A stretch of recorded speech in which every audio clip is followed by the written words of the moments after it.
Lemon and honey 3-day weight gain சேலஞ்சில் இன்றைக்கி day 3. டே 1 டே 2 என்ன சொல்லியிருந்தேன் அப்படின்னா லெமனையும் ஹனியும் எடுத்துகிட்டு என்னோடய வெயிட்டை வந்து கூட்டி காமிக்க சொல்லியிருந்தேன். அந்த வீடியோ ஆல்ரெடி நான் அப்லோட் பண்ணிட்டேன். என்னோடய வெயிட்டையும் கூட்டி காமிச்சிருந்தேன். இன்றைக்கி டே 3 இதில் என்ன சொல்லியிருந்தேன் அப்படின்னா லெமனையும் ஹனியும் மார்னிங் எடுக்காமல் என்னோடய வெயிட்டை வந்து குறைச்சி காமிக்க சொல்லியிருந்தேன். இது எதுக்கு அப்படின்னா நம்ம டயட்டை ஃபாலோ பண்ணாமல் என்ன தான் வெயிட் லாஸ் ட்ரிங்க் குடித்தாலும் நம்ம வெயிட்டை வந்து குறையாதுங்கிறத ப்ரூவ் பண்ணுறதுக்கு தான். ஸோ டே 1 டே 2க்கும் டே 3க்கும் என்ன வித்தியாசம் பார்த்தீங்கன்னா டே 1 டே 2ல் வந்து என்னோடய ஃபுட் வந்து நிறையா இருக்கும். ரெகுலராக 3 வேளை சாப்பாடு போக ஸ்நாக்ஸ் நிறையா எடுத்திருப்பேன், ஆயில் ஃபுட்ஸும் நிறையா எடுத்திருப்பேன். டே 3ல் பார்த்தீங்கன்னா ஸ்நாக்ஸும் கிடையாது, ஆயில் ஃபுட்ஸும் கிடையாது, 3 வேளை சாப்பாடு மட்டும்தான் எடுத்திருந்தேன். அதன் ரிசல்ட் நீங்கள் பார்த்தீங்க அப்படின்னா மார்னிங் வந்து ஸ்டார்டிங்கோட வெயிட் பார்த்தீங்க அப்படின்னா 71.60.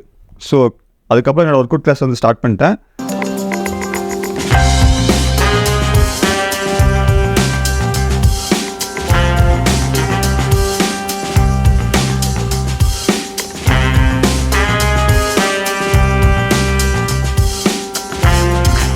கிளாஸ் கம்ப்ளீட் பண்ணதுக்கப்புறம் நேராக வீட்டுக்கு போய் ரெகுலராக மில்க்கு ஃபுல் ஃபாயில் அந்த மாதிரி நிறையா சாப்பிடுவோம். அது எல்லாருமே எடுக்கலை. டேரெக்டாக மார்னிங் வந்து ரைஸ் வச்சுருந்தாங்க, அதை சாப்பிட்ருந்தேன். ஆஃப்டர்நூன் ரைஸ் தான், நைட்டு வந்து ஒரு 3 சப்பாத்தி. மற்ற நாள் பார்த்தீங்க அப்படின்னா நான் மார்னிங் வந்து பால் பிடிச்சிருப்பேன், 3 முட்டையை ஃபுல் ஃபாயில் மாதிரி சாப்பிட்ருப்பேன், ஸ்நாக்ஸ்க்கு வந்து பிஸ்கட் எடுத்திருப்பேன், கடலை எடுத்திருப்பேன், வெளியே டீ குடிக்க போகும்போது 2 வடை அந்த மாதிரி சம்திங் ஆயில் ஃபுட்ஸும் எடுத்துருந்துருப்பேன். அது எல்லாத்தையுமே டே 3ல் வந்து நான் கட் பண்ணிட்டேன். அப்படி கட் பண்ணிவிட்டு நெக்ஸ்ட் டே மார்னிங் என்னோடய வெயிட்டை செக் பண்ணுறேன். 69.52 இருந்துச்சு. வெயிட் வந்து குறைஞ்சிருக்கு. ஒரே நாளில் இவ்வளோ வெயிட் குறையுமான்னு கேட்டிங்கன்னா அது கிடையாது. அது வாட்டர் வெயிட்டு, அது வேறு ஒரு பெரிய ப்ராசஸ் மாதிரி கிளைக்கோஜன் அப்படி இப்படின்னு போக வேண்டியிருக்கும். அது எதுவுமே வேண்டாம். ஆனால் என்னோடய வெயிட் வந்து குறைஞ்சிருக்கு.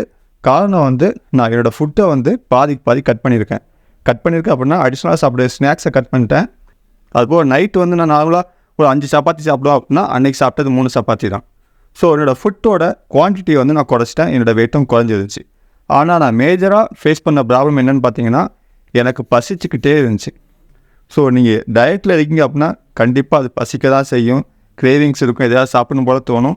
அது நீங்கள் எந்த அளவுக்கு கண்ட்ரோலாக இருக்கீங்களோ அந்தளவுக்கு உங்கள் டயட் வந்து சக்ஸஸ்ஃபுல்லாக இருக்கும், உங்கள் ரிசல்ட்டும் சக்ஸஸ்ஃபுல்லாக வரும்.